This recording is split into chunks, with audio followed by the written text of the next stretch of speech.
Урматтуу мекендешим, барыңыздар сөөмөйүңүздөрдү көрсөтсөңүздөр. Мына Ибрахим өзү сөөмөй эмес, башка урман көрсөтөт. Мынабу сөөмөй, бул баш бармак. Сиз келтейип калган, баш ордуна келип калган, акылы бир ордуна келип калган, жаш 50-50-гө, 40-ка, 24-кө, 30-га чыгып калган сиз бүгүн көрсөткөн нерсени кылып атасыз да. Айткан нерсени эмес, көрсөткөн нерсени кылып атасыз. Ал 5 жашар, 10 жашар, 7 жашар бала ал албетте көрсөткөнү кылат да, айтканды кыла беле. Сиз бүгүн кандай тарбия берип атасыз балаңызга? Ал сизден үлгү алат, сизди көргөнүңүздү кылат ал бала. Бала аппак лист, ага айтып туруп жазбайсыз, ага көрсөтүп туруп жазасыз эмнени кылсаңыз. Аны көзүнчө бар, мен үйдө жок деп койдуп, жалган сүйлөшүп үйрөтөсүз. Мен үйдө жокмун деп коесуз. Бар арак алып кел дейсиз, бар сигарет алып кел дейсиз, бар тамеки алып кел дейсиз. Аялыңызды, балаңызды көзүнчө аялыңызды урасыз, тебесиз, кучактайсыз кээде. Эл кылбаган ишти кыласыз, балаңызды көзүнчө. Ошол үлгү болуп туруп көрсөтүп коесуз да. Ага айтып туруп эмес. Урматтуу мекендешим, билип алыңыз, сиз көрсөткөндү, эмнени көрсөтсөңүз, бала ошону кылат. Ал сиз айтканыңызды кылбайт ал. Бүгүн көрсөткөндө дагы, айтканда дагы бүт туура эмес кылып, туура эмес нерсени реклама кылып аткан ата-энелер жок эмес. Баласына бале берип аткандар жок эмес. Тарбия эмес. Тарбия дегени турмушуда. Турмуш бир нерсени бересиң да. А бала өзүнөн өзү алып калбайт бир нерсени. Телевизордон саардан кечке пультты аяка бияка өзгөртүрүп, жылаңач сериалдарды, жылаңачтарды көрүп, бир бала кичинекей балакай дуа кылат экен да. Ey Allah'ım, apama ден соолук бер, апам кыйналып жатат, ооруп жатат, дарыларына акча бер деп дуаларды кылып, мага дагы машина бер, шириндиктерди бер, таттууларды бер деп дуа кылып келип, аягында Allah'ım, менин атамдын телефонундагы жылаңач кыздарга, жылаңач аялдарга дагы кийим бер деп туруп дуа кылып атат. Кийим бер деп дуа кылып атат. Ал телефондо, телевизордо күн сайын жылаңачтарды көрө берсең, ата бала чогуу уялбастан кайсы бет менен көрүп отурасың ошол нерсени? Ата бала кантип чогуу отурасыңар ошентип? Ошол тарбиябы, сени берген тарбияң ошолбу? Бала мультфильм көрөм десе жок деп, бул чоңураак киного алып коюп, сериалга алып коюп, бүт өбүшкөн башка ошолорду көрүп отурсаң, ушулбу тарбияң сеники? Берген тарбияң ушулбу? Бала көргөнүн кылат да. Өзүң жабык эшиктерди ачып берип атасың, күнөө эшиктерин балаңа ачып берип атасың.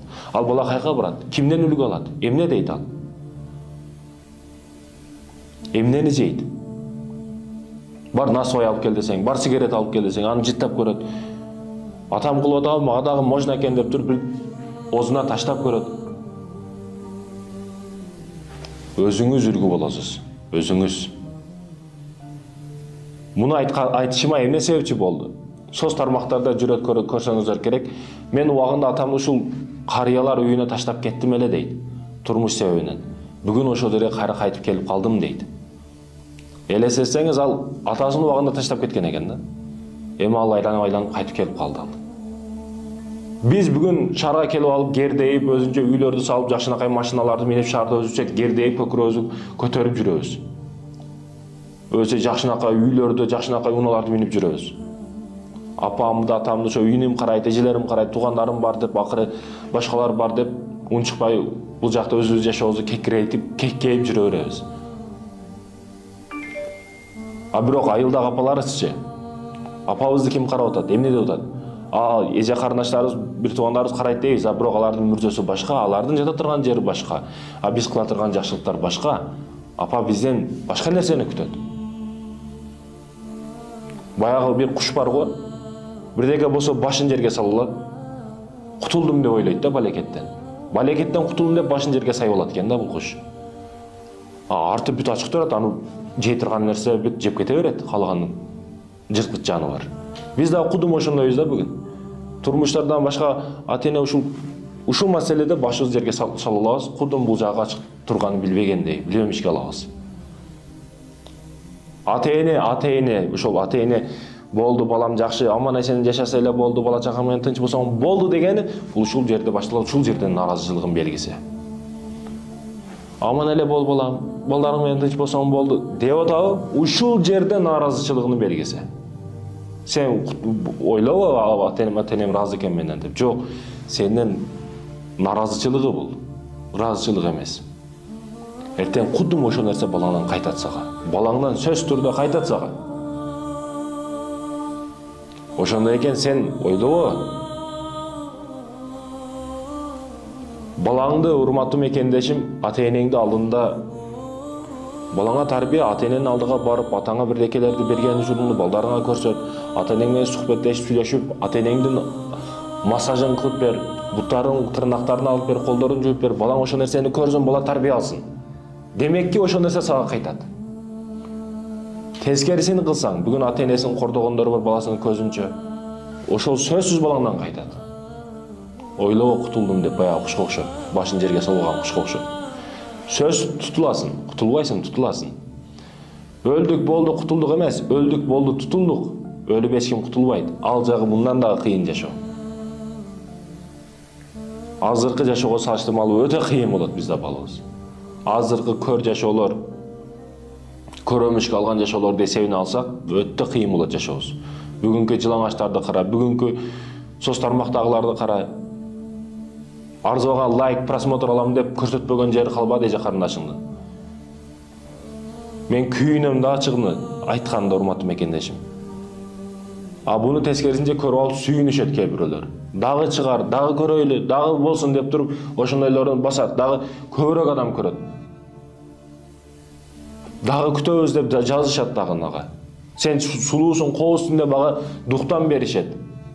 Ал дагы жылаңачтанат, ал дагы көбүрөөк жерин көрсөтөт. Урматтуу мекендешим, эмне максат бул жерде?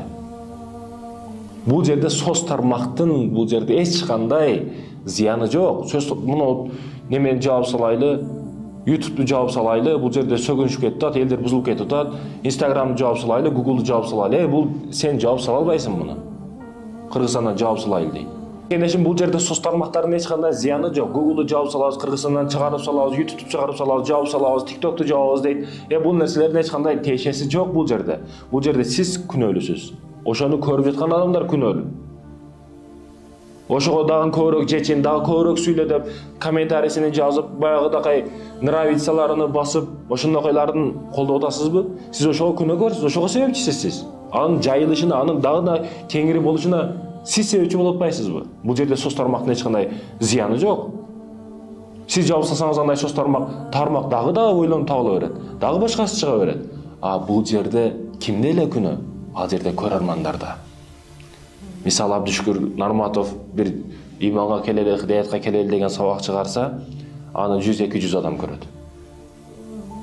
Бир адам, бир блогер ve дагы бирөө мындай видео тартып туруп, муну аялынын 4 аялы бар экен, 4 аялы бар, бирок эрине кыянат кылып жүрөт экен, экинчи аялынын дагы бир күйөөсү бар экен деп ушундай видео чыгарса, аны 200 миң, 300 миң адам жок дегенде көрөт. Бул жерде нааразычылыкты кимге билдириш керек? Нааразычылыкты кимге билдириш керек? Ошол видеону чыгарган адамгабы, ошол блогергеби же көрүп аткан адамдаргабы? Албетте нааразычылык көрөрмандарга болот. Бул жактагы имандуу хидаяттуу нерселерди көрбөйт, ошол нерсени көрөт. Нафс каалап атат, нафсынын айтканын кылып атат. Демекки, бүгүнкү салыштырмалуу айырмабыз иман даражабызды ушул жерден байкап койсок болот, билсек болот. Устазлардын имандуу тарбияга чакырган нерселеринин көрөрманы жокко эсе. А жылаңачтардыкы миллиондогон адамдар көрүп атабы? Мына биздин иманыбыздын деңгээли. Мына биздики. Жеткен жери ушул болуп калыптыр. Ошондой экен, урматтуу мекендешим, башындагы сөз ушул бала тарбиясы болчу. Бала тарбиясы. Өзү жатат да кеңири. Эчтекеден кыжалаттуу болбой. Эртең өлөсүн десе, сени асып өлтүрөбүз десе плашатта. Аркандар даядап койсо, өлүм аркаңа каратып сени бастырып алып кетип атса, сен кыздарды карайсыңбы? Сен жамандыкты ойлойсуңбу? Сен жыргалчылыкты ойлойсуңбу? Жок, болду, келимиң келдир сен. Эч нерсени ойлобойсуң. Аны эч бир нерсе көзүнө кызык болуп көрүнүп калбайт. Эмнеге? Себеби ал өлүп атат. Шариатта колун кесиш керек уруну. Кармап алды, колун кесишке даярдап атат. Ал уру бир нерсени ойлойбу? Миллиондогон акчаларды ойлойбу? Жок. Болду, ага эч нерсенин кызыгы жок. Жашоосу бүттү, түгөндү дегени. Сен дагы ошондой аракет кыл. Эмне үчүн аракет кыл? Эмнеге аракет кыл? Дин үчүн аракет кыл. Мекен үчүн аракет кыл. Эл жер үчүн аракет кыл. Болбогон нерселерге убактыңды кетирбе. Убактылуу сезимдерге алданба. Жөн эле кеңири жатышка акың жок сенин. Сенин кылатырган жумушуң өтө көп. Ошону жүрөк менен туюп билбей атасың сен. Жалкоосуң. Нафстын калдоорун айтканын кылып атасың. Өзүң эле мындай кечкурун жазып эсептеп көрчү. Бүгүн шайтандын айтканын кылдымбы, Кудайдын айтканын кылдымбы? Кайсы бири көбүрөөк салыштырып көрөйүнчү деп плюс минус кылып көрсөтүп, бүгүн салыштырып көрчү. Жакшы ишиң көп бекен, жаман ишиң көп бекен? Өзүңдүн кандай адам экениңди билип аласың. Ошого карап балаң дагы тарбия алат. Сизди көрүп балаңыз тарбия алат. Сиз таза рекламасыз да балаңыз үчүн. Сиз кандай болсоңуз, кандай жолдон бассаңыз, балаңыз да сиздин аркаңыздан жүрөт да. Кеттик улум деп жыргап, тайраңдап, сайраңдап жүрсөңүз, худум сиздей болот да балаңыз. Балам кеттик жума бүгүн деп, жумага барып, диний жерлерди көрсөтүп, Сулайман тоого алып чыгып, Ошту көрсөтүп, улум, ушул Ош, мынау жер жаман жер, мынау жер жакшы жер, көрүп турасыңбы? Мынау тоонун үстүнө турабыз, тоонун үстүндө кандай жаман иштер болуп атат. Бул жагы мүрзө, мынау мүрзөнү көрдүңбү? Эртең ушул жерге келебиз балам. Ушул Ош сеники. Ушул оңдош, ушул Ошту оңдоп, диндүү кылып, мекенчил эл жерди сүйгөн, мекенчил балдар тарбия кылып чыгуу сенин милдетиң. Балам деп ошол жерде балаңызга сүйлөп, Ошту көрсөтүп, тарбия кылып. Только эс алганда жыргап эле жүрбөстөн, Баткенге алып барып, Баткендеги чек араларды көрсөтүп, чечилбеген жерлерди көрсөтүп, балам сен оңолушуң керек, жана оңдошуң керек ушул жерлерди. Биздин көйгөй маселелер ушул жерде. Канчалаган адамдар канын берген бул жерде, согушта жанын берген. Мына октордун гинжаларын көрдүңбү? Октун калдыктарын көрдүңбү? Бул жерде кандар төгүлгөн. Нечиндеген ата бабалар ушул жерде өлүп кеткен. Жанын берип, ушул кыргыздын жерлеримизге сактап кеткен. Ушул жерлерди сактап, башка урпактарга өткөзүп бериш сенин милдетиң. Өткөзө албасаң мен сенден наразымын улум. Ыраазы болбоймун эч качан. Жаткан кабырымда тынч жатпаймын улум. Бул жерлер сеники, бул Кыргызстан сеники, бул Баткен сеники деп Баткенден акырын сууруп чыгып Ысык-Көлгө алып барып, Ысык-Көлдөгү чөйрөнү көрсөтүп, улум көрдүңбү мына бузулган коомду? Бул жерде миллиарддаган акчалар айланат. Бул жерде ушунчай акча мындай арам иштерге кетип калат, мындай адал ишке кетип калат. Сен ушул жерде башкарышың керек, ушул жерде лидер болушуң керек, көлдө оңдошуң керек. Улум деп көлдөн мындайча сүйрөп алып келип, бишикке алып келип, бул жер борбор болот балам. Борбор бул жүрөк дегени. Бул жүрөк дегени. Улум ушул жерден башташың керек. Университетиң ушул жерде, окуган жериң ушул жерде. Ушул жерден башкарылат. Улум, сен оңдошуң керек ушул жерде. Бул мекен сеники. Калып кетпеш керек. Бардык абалдарды област, районма жүрүп, ушул жерлерди оңдош сенин милдетиң улум. Ошого жараша аракет кыл. Максатыңды кой, максатыңды бил улум. Мен сага эч качан жардам бере албаймын. Эч качан алдыңдай бирөө сага жардам бербейт. Бул жашоодо өзүңсүн. Көздөрүңдү жум да, эч ким көрүнбөгөнү сыяктуу бул жашоодо өзүң үчүн аракет кыл. Деген сөздөр менен балаңа тарбия бериш, бул урматтуу мекендешим эч качан табылгыс тарбия болуп эсептелет. Бүгүн кантип тарбия бересиз балаңызга?